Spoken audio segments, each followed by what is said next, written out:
మాయలు, పునర్జన్మలు, దేవతలు, అతీంద్రియ శక్తులు వంటి అంశాలతో తెరకెక్కిన సోషియో ఫ్యాంటసీ చిత్రాలకు తెలుగు ప్రేక్షకులు ఎప్పుడూ విశేష ఆదరణ చూపిస్తుంటారు. కాలానుగుణంగా సాంకేతికత పెరగడంతో ఈ తరహా చిత్రాలు మరింత వైభవంగా రూపొందుతున్నాయి. పాత క్లాసిక్స్ నుంచి నేటి విజువల్ వండర్స్ వరకు ఎన్నో సినిమాలు బాక్స్ ఆఫీస్ వద్ద సంచలన విజయాలు సాధించాయి. జగదేక వీరుడు, అతిలోక సుందరి నుంచి హనుమాన్ వరకు సోషియో ఫ్యాంటసీ చిత్రాలు ప్రేక్షకులను విశేషంగా ఆకట్టుకున్నాయి. మగధీర పునర్జన్మల కథతో కొత్త అనుభూతిని అందించగా, కార్తికేయ 2 పురాణాలు, రహస్యాల మేళవింపుతో దేశవ్యాప్తంగా విజయాన్ని అందుకుంది.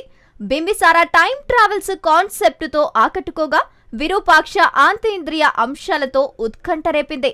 యమలీల, యమదొంగ వంటి చిత్రాలు వినోదంతో పాటు ఫ్యాంటసీ ప్రపంచాన్ని పరిచయం చేశాయి. కథలో కొత్తదనం, విజువల్ ఎఫెక్ట్స్ కనిపిస్తే ఈ జానర్ కు ప్రేక్షకులు ఎప్పుడూ బ్రహ్మరథం పడుతూనే ఉన్నారు.